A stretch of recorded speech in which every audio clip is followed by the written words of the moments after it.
तो कैसे हैं बच्चों? मैं आशा करता हूँ कि आप लोग अच्छे से होंगे और एग्ज़ाम का तैयारी एकदम भरपूर तरीके से कर रहे होंगे।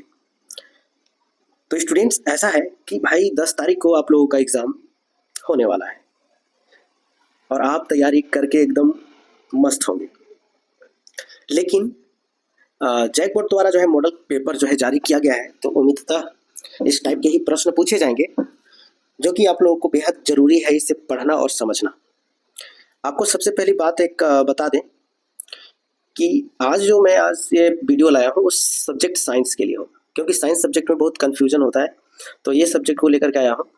ठीक है, और अगर साइंस के अलावा और भी सब्जेक्ट का आपको तैयारी करना होगा तो आप कमेंट बॉक्स में ज़रूर बताइएगा, उसका भी वीडियो आप लोगों को बन जाएगा। समय तो ऐसा है नहीं, लेकिन कमेंट कीजिएगा, उसी समय से जो है आपका वीडियो बन जाएगा और कुछ ही घंटे में आ जाएगा। ठीक है, आपको उस समय मिलेगा 1 घंटा। ठीक है, 60 मिनट का समय मिलेगा और टोटल जो है आपको 50 नंबर का सवाल पूछेगा, यानी 50 क्वेश्चन आपसे पूछे जाएंगे। ठीक है, कुछ इंस्ट्रक्शन है जो कि आप लोगों को बता देते हैं, जिससे कि आप लोगों को एग्जाम में कोई परेशानी का सामना नहीं करना पड़े। इस प्रश्न में कुल 50 प्रश्न होंगे। ठीक है, सभी प्रश्न अनिवार्य है, सबको बना दीजिएगा। प्रत्येक प्रश्न के लिए 1 अंक निर्धारित है, मतलब आप एक प्रश्न का सही उत्तर देते हैं तो 1 नंबर मिलेगा। ठीक है, प्रत्येक प्रश्न के लिए 4 विकल्प दिए गए हैं, सही विकल्प का चयन कीजिए, विकल्प आपको मिलेगा। गलत उत्तर के लिए कोई ऋणात्मक अंक नहीं है, मतलब गलत भी अगर बनाते हैं तो कटेगा, नंबर कटेगा नहीं। इतना जानने लेने के बाद अब जो है डायरेक्टली प्रश्न पे आते हैं कि प्रश्न आपका किस प्रकार से पूछा जाएगा। ठीक है, पहला प्रश्न कहता है कि सूक्ष्म जीव का निवास स्थान कहाँ होता है। तो सूक्ष्म जीव जो होते हैं वो सभी जगह पाए जाते हैं, वायु में, पानी में, जीवित वस्तुओं पर, यानी सभी जगह। तो इसका डी ऑप्शन सही होगा, ये सभी जगह पाए जाते हैं। ठीक है, हित में कौन सा रोग मच्छर से फैलता है?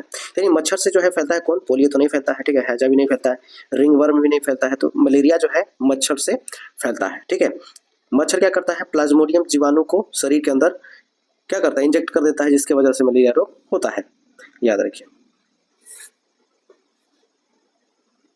इसके बाद अगला प्रश्न है,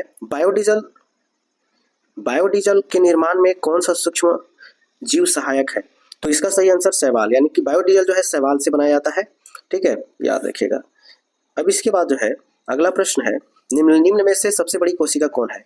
भाई सबसे बड़ी कोशिका की बात हो रही है। ठीक है ना, सबसे बड़ी कोशिका, यानी कि सबसे बड़ी कोशिका कौन है? अगर एग्जाम्पल के दृष्टिकोण से देखें तो सबसे बड़ा कोशिका अमीबा, शुतुरमुर्ग का अंडा, माइकोप्लाज्मा, इनमें से कोई नहीं। तो ये शुतुरमुर्ग का अंडा सबसे बड़ा कोशिका है। ठीक है, माइकोप्लाज्मा जो है सबसे छोटा कोशिका है, याद रखिएगा। सबसे छोटा कोशिका माइकोप्लाज्मा और सबसे बड़ा शुतुरमुर्ग का अंडा। अब इसके बाद जो है अगला प्रश्न है,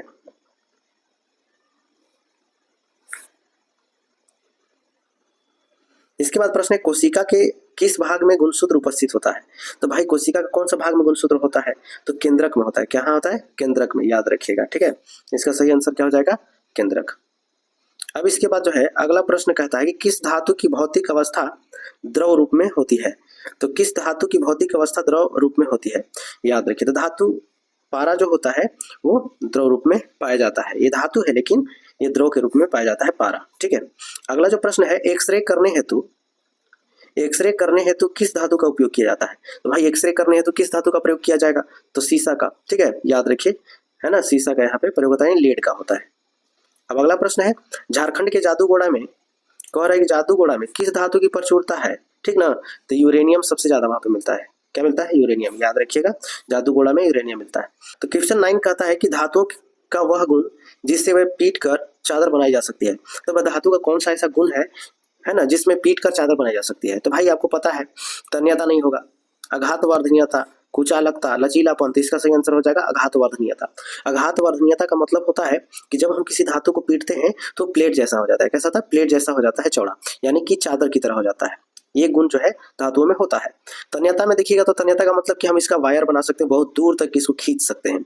कुचालकता का मतलब होता है कि भाई विद्युत धारा प्रवाहित होगा या नहीं होगा, ये वाला गुण होता है। ठीक है ना, चलिए अब इसके बाद जो है अगला प्रश्न कहता है कि इनमें से उष्मा की सबसे कम चालक धातु कौन है? तो उष्मा का सबसे कम चालन कौन करता है? तो यहाँ पे जो है उष्मा का चालन सबसे कम पारा करेगा। ठीक है ना, याद रखिएगा, पारा सबसे कम उष्मा का चालन करेगा। ओके, अब इसके बाद जो है अगला प्रश्न कहता है कि निम्नलिखित में कौन सा घोल विद्युत का कुचालक है? तो भाई कौन सा घोल जो है विद्युत का कुचालक है? नींबू का रस, सिरका, आसुत जल या नल का पानी? तो आसुत जल इसका सही आंसर होने वाला है, ठीक है ना। क्या होगा? आसुत जल। तो आसुत जल में विद्युत धारा प्रवाहित क्या होता है? नहीं होता है, याद रखिए। हो गया।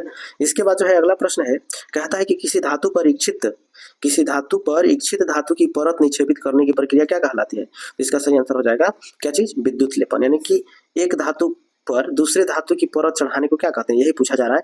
इसका सही आंसर हो जाएगा क्या चीज? विद्युत लेपन। चलिए अगला प्रश्न है, निम्नलिखित में से किसमें आंतरिक जनन होता है?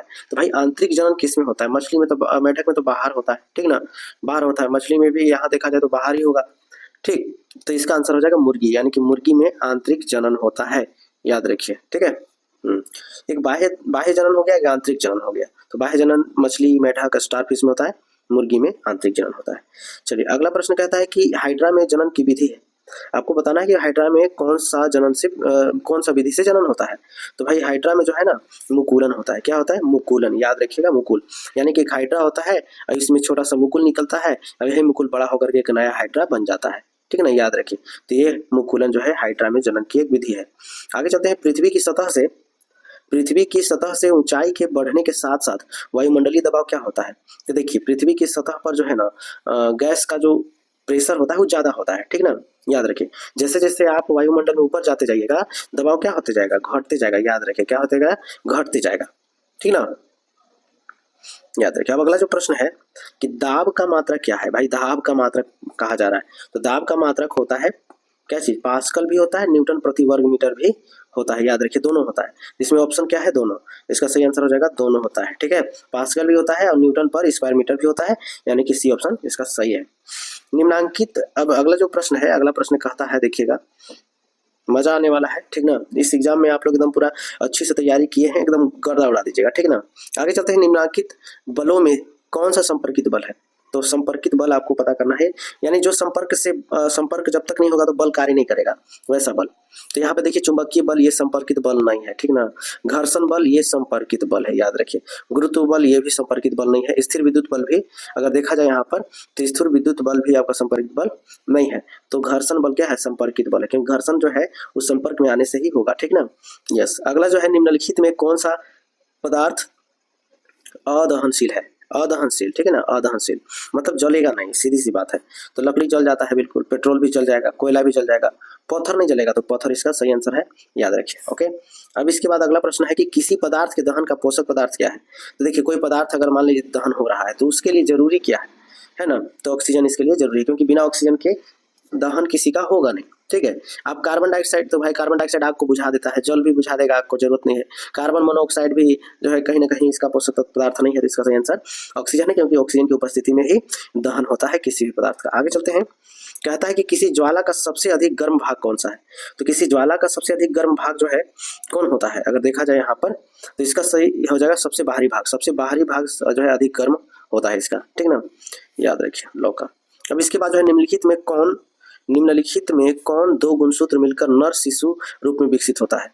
तो भाई देखिए एक्स वाई है। एक्स वाई क्या करता है? एक्स वाई गुणसूत्र अगर सम्मिलित होगा तो शिशु जो है वो क्या होगा? नर होगा, ठीक है ना, याद रखिए। और जब महिला की बात किया जाए, महिला शिशु, तो एक्स वाई गुणसूत्र होगा तब। अब इसके बाद आगे चलते हैं, कहा जा रहा है कि विश्व एड्स दिवस कब मनाया जाता है? भाई एड्स दिवस आपको बताना है। एड्स दिवस जो है, अगर इसका सही आंसर 1 दिसंबर होगा, यानी 1 दिसंबर को एड्स दिवस मनाया जाता है, ठीक ना, ये चीज है। अब इसके बाद जो है अगला प्रश्न है, स्त्रियों में होने वाले मासिक स्राव, अगर हम इसकी चर्चा करें, स्त्रियों में होने वाले मासिक स्राव सामान्य अवधि क्या होता है? तो 28 दिन इसका सही आंसर हो जाएगा, ठीक ना, कि 28 दिन के अंतराल में मासिक स्राव होता है, ठीक ना, महिलाओं में। अब इसके बाद आगे चलते हैं, समतल दर्पण से बना प्रतिबिंब। देखिए समतल दर्पण से बना प्रतिबिंब कैसा होता है? अगर हम यहाँ पे बात करें तो समतल दर्पण में आभासी होता है। कैसा होता है? आभासी होता है, इसका सही आंसर आभासी होगा। वह यंत्र जो दृष्टि रेखा पर नहीं रहने वाले वस्तुओं को भी दिखा सकता है। तो भाई कैसा यंत्र है जो दृष्टि रेखा पर नहीं होगा फिर भी दिखा देगा, ठीक है, सामने नहीं होगा तो भी दिखेगा। इसमें कौन सा आंसर सही होने वाला है? तो भाई पेरिस्कोप का ही काम है कि जो वस्तु आपको दिखाई नहीं दे रहा है उसको भी दिखाने का काम करेगा, ठीक है, क्योंकि इसका दर्पण जो है वो तिरछे लगा हुआ होता है चारों तरफ। अब इसके बाद अगला प्रश्न है, कहता है कि आंख में प्रवेश करने वाली प्रकाश किरणों को कौन नियंत्रित करता है? तो आंख में प्रवेश करने वाला प्रकाश किरण को नियंत्रित कौन करता है? अगर नियंत्रित की बात करें, पुतली क्या करता है? पुतली इसको नियंत्रित करता है, ठीक ना, याद रखिएगा। अब इसके बाद अगला जो प्रश्न है 27 कहता है कि वर्षा ऋतु में बोई जाने वाली एवं अक्टूबर से दिसंबर तक फसल की कटाई वाली फसलें कौन है। भाई आपको बताना है वर्षा ऋतु में कौन सा फसल होता है, ठीक ना। रबी फसल, खरीफ फसल, दलहन, तिलहन। तो भाई इसका आंसर बी सही होगा, क्योंकि खरीफ फसल जो है वर्षा ऋतु में उगाई जाती है। अगला जो प्रश्न कहता है कि स्वपोषी किसका उदाहरण है। तो भाई स्वपोषी का उदाहरण कौन है। तो भाई अमरूद का पौधा। इसका सही आंसर क्या होगा, अमरूद का पौधा इसका सही आंसर होगा, क्योंकि अमरूद का पौधा स्वपोषी जो स्वयं अपना भोजन बनाते हैं। जैसे पेड़ पौधे जितने भी होते हैं सारे स्वपोषी होते हैं। कुछ अपवाद में होते हैं जो परपोषी होते हैं, जैसे अमरबेल, लेकिन सारे जो पौधे होते हैं लगभग वो स्वपोषी होते हैं, ठीक है। अगला जो प्रश्न है कहता है कि हार्वेस्टर मशीन द्वारा फसल की जाती है। तो भाई हार्वेस्टर मशीन द्वारा फसल की जाती है, क्या की जाती है हार्वेस्टर से क्या किया जाता है। अगर हम बात करें तो कटाई किया जाता है। हार्वेस्टर क्या करता है, फसल का कटाई करता है, ठीक ना। बड़े शहरों में रात्रि में चांद तारे ग्रह उपग्रह क्यों नहीं दिखाई देते। बताइए तो बड़े शहर में रात्रि में चांद नहीं दिखाई देता, तारे उपग्रह भी नहीं दिखाई देते, रीजन उन्हें कोई देखता ही नहीं है। बड़े शहरों में विद्युत सज्जा से छिप जाते हैं, धूल धुएं से भरे आसमान में कहीं खो जाते हैं, इनमें से कोई नहीं। तो इसका जो है सही आंसर सी होगा। अब दिल्ली में ही देख लो, दिल्ली में बहुत ज़्यादा जो है प्रदूषण है ना, चारों तरफ धुआं ही धुआं हो जाता है, मतलब धुआं से भरा हुआ है, धुआं से भरा हुआ, इसलिए चांद तारे दिखाई नहीं देते हैं, ठीक ना। अगला प्रश्न है सबसे दूर का ग्रह कौन है। अगर हम सबसे दूर की ग्रह की बात करें तो कौन होता है, नेपच्यून, शुक्र, शनि, इनमें से कोई नेपच्यून इसका सही आंसर है, ठीक ना, 31 का। अब इसके बाद अगला जो प्रश्न है खगोलीय पिंडों की दूरी को किस इकाई में मापा जाता है। तो इसका प्रकाश वर्ष सही है आंसर, क्योंकि प्रकाश वर्ष में मापा जाता है इसको, जितना खगोलीय दूरी होता है। किस घर्षण की अपेक्षा सर्पी घर्षण कम होता है। तो यहाँ पे कहा जा रहा है किस घर्षण के अपेक्षा, तो स्थैतिक घर्षण से क्या होता है, सर्पी घर्षण कम होता है। अब आगे चलते हैं यहाँ पे अगला प्रश्न, तरल यानी हवा, जल, गति करने वाली वस्तु को उचित आकार देकर घर्षण बल है, ठीक है। तो भाई घर्षण बल क्या होता है, अगर हम देखा जाए तरल में गति करने वाली वस्तु को उचित आकार देकर घर्षण बल क्या किया जा सकता है। तो भाई घर्षण बल कम किया जा सकता है, इसका सही आंसर आपका क्या हो जाएगा, कम किया जा सकता है, बी ऑप्शन सही है। अगला जो कहता है कि किस आकृति की वस्तु, कहा जा रहा है किस आकृति की वस्तु पर तरल घर्षण कम हो जाता है। तो भाई आयताकार, वर्गाकार, ठीक है, या फिर नौकाकार या वृत्ताकार। तो भाई नाव अगर देखा जाए तो नाव को चलाया जाता है ना, चलाया जाता है कि नहीं नाव को, तो नौकाकार इसका सही आंसर होने वाला है कि नाव के आकार का रहेगा तो फ्रिक्शन कम होगा। अब इसके बाद आगे चलते हैं, प्रथम पूर्ण रूप से संश्लेषित रेशा किसे कहा जाता है। तो पूर्ण रूप से संश्लेषित रेशा किसको कहते हैं, यहाँ पे कहा जा रहा है, इसका सही आंसर हो जाएगा नायलॉन। नायलॉन जो है वो संश्लेषित रेशा है पूरी तरह से। अब इसके बाद अगला चलते हैं कि 37 है क्वेश्चन नंबर, देखिएगा, निम्न में से किस धागे की मजबूती सबसे अधिक होगी। तो बताइए, कपास से बना हुआ, ऊन से बना हुआ, नायलॉन से बना हुआ, रेशम से। तो 37 इसका सही आंसर होगा, नायलॉन से बना हुआ सबसे ज्यादा मजबूत होगा, ठीक है ना। अगला जो प्रश्न है, अगला प्रश्न एकदम जो है मस्त है, दमकल कर्मचारियों के कपड़ों पर किसकी परत चढ़ी होती है। तो दमकल जो आग बुझाने वाले होते हैं, ठीक ना, वो कपड़ा स्पेशल एक पहन करके जाते हैं, तो उस पर किसकी परत चढ़ाई होती है, ये चीज जानना जरूरी है। तो इसका मेलामाइन इसका सही आंसर होगा, है ना, क्या मेलामाइन। अब इसके बाद जो है ध्वनि की प्रबलता किस कारक पर निर्भर करती है। तो भाई आपको बताना है ध्वनि की प्रबलता किस पर निर्भर करती है। तो आयाम पर निर्भर करता है, आयाम, ठीक ना, यानी कि अगर देखा जाए तो जितना ज्यादा इसका ऊंचाई होगा उसका प्रबलता उतना ही ज्यादा होगा, ठीक है ना, याद रखिए। अब इसके बाद जो है अगला प्रश्न जो है क्वेश्चन नंबर 40 कहता है कि ध्वनि की प्रबलता घटाने के लिए हमें ध्वनि के कंपनों की क्या करनी होगी। भाई अभी तो पढ़े थे ना, अभी पढ़े थे ही नहीं, क्या पढ़े थे, अच्छा बताइए। अभी पढ़े थे कि प्रबलता किस में ज्यादा होता है, जिसका आयाम ज्यादा होता है, ठीक। तो हम लोग क्या करेंगे, आयाम बढ़ा देंगे, आयाम घटा देंगे। तो आयाम घटा देंगे तो प्रबलता क्या हो जाएगा, कम हो जाएगा। तो यानी कि 40 का आपका डी ऑप्शन सही है, याद रखिए। अब इसके बाद जो है अगला प्रश्न है कि पराश्रव्य ध्वनि के, है ना, कंपन की आवृत्ति क्या होती है। यहाँ कंपनियों लिखा गया है लेकिन गलत है, कंपन की आवृत्ति होती है कि कंपन की पराश्रव्य कह रहा है, ठीक ना। पराश्रव्य कितना होगा, तो बताइए 20 हर्ट्ज से 20,000 हर्ट्ज। तो नहीं, बिल्कुल नहीं, ये तो आपका मानव कान सुन सकता है इतना, ठीक ना। तो क्या 20,000 से ऊपर का होगा, जी बिल्कुल, यानी 20,000 हर्ट्ज से ऊपर की आवृत्ति पराश्रव्य ध्वनि कहलाता है, अल्ट्रासोनिक साउंड, जिसको सुनना आसान नहीं है ना। अगला जो है रिक्टर पैमाने पर किस तीव्रता वाला भूकंप विनाशकारी माना जाता है। तो कितना तीव्रता का होगा कि विनाशकारी हो जाएगा मानेगा। तो याद रखिएगा 7 से अधिक अगर तीव्रता है तो ये बहुत ज़्यादा विनाशकारी हो जाएगा, याद रखिएगा, ठीक है। डी ऑप्शन सही। अब यहाँ पे वायुमंडलीय विद्युत की खोज किसने की थी, वायुमंडलीय विद्युत की खोज किसने की थी, तो इसका सही आंसर हो जाएगा आपका, है ना, बेंजामिन फ्रैंकलिन जो है वो क्या किए थे, वायुमंडलीय विद्युत का खोज किए थे, ठीक ना, जो तड़ित होता है उसका। अब देखिए कहा जा रहा है कि ऊन से रगड़ी गई एबोनाइट की छड़ क्या करती है। मान लीजिए ऊन को हम जो है एबोनाइट, ऊन में जो है एबोनाइट की छड़ को रगड़ेंगे, ठीक है, तो क्या होगा, ऑप्शन देखिए।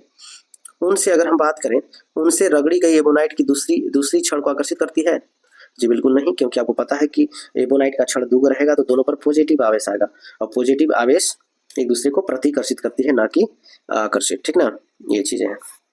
अब यहाँ पे सेकंड जो आपका ऑप्शन है ना, सेकंड कहता है ऊन के साथ घिसने वाली एबोनाइट रोड पर कोई प्रभाव नहीं पड़ेगा, बिल्कुल पड़ेगा जी, ये भी आपका गलत है, दोनों ऑप्शन गलत है।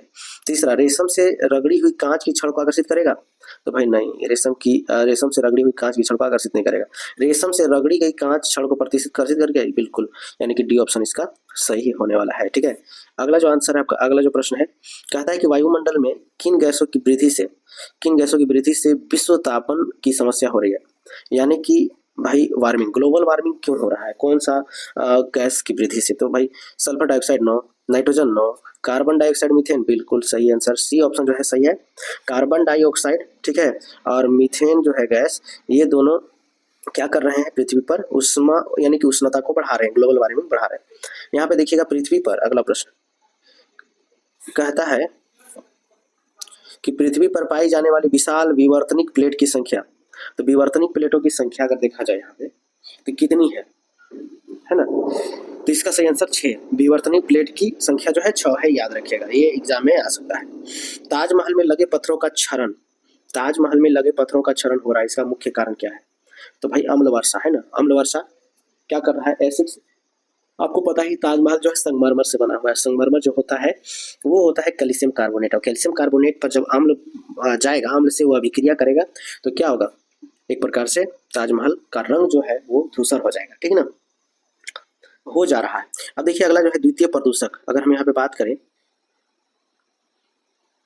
द्वितीय प्रदूषक कौन है इसमें से, तो भाई द्वितीय प्रदूषक कौन है, कार्बन डाइऑक्साइड नहीं है, सल्फर डाइऑक्साइड नहीं है, नाइट्रोजन के ऑक्साइड नहीं है, सल्फर एवं नाइट्रोजन, तो सल्फर एवं नाइट्रोजन के अम्ल जो है वो क्या है, द्वितीय प्रदूषक है, याद रखिए।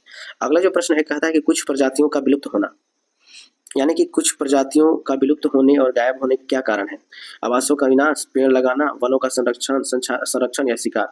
देखिए शिकार हो गया, एक तो शिकार हो गया और आवासों का विनाश, यानी कि पहला और चौथा इसका सही आंसर होने वाला है, यानी कि डी ऑप्शन इसका सही होगा, ठीक है, क्योंकि भाई शिकार कीजिएगा या आवास उसका घर को तोड़ दीजिएगा तो क्या होगा, धीरे धीरे कुछ प्रजातियां जंगल की क्या हो जाएगी, विलुप्त हो जाएगी, रहेगा नहीं पृथ्वी पर, तो उसका कैसे बढ़ेगा जनसंख्या। पेट्रोलियम का कौन सा उत्पाद सड़क निर्माण हेतु उपयोग में लाया जाता है, तो क्या कोक, गैस, बिटुमिन या पेट्रोल, ठीक है, तो इसका सही आंसर बिटुमिन, बिटुमिन जो है होता है वो सड़क निर्माण में, जिसको अलकतरा बोलते हैं हम लोग, ठीक ना, उसका प्रयोग किया जाता है।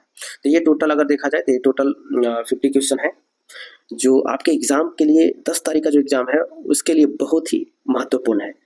तो आई होप कि सभी बच्चे जो है यहाँ तक देखे होंगे, तो अगर वीडियो अच्छा लगा होगा तो वीडियो को लाइक कर दीजिए और चैनल को सब्सक्राइब कर लीजिए, ठीक है, इसी तरह से आपको हर एक क्लास में आप लोगों को तैयारी करवाया जाएगा, ठीक है।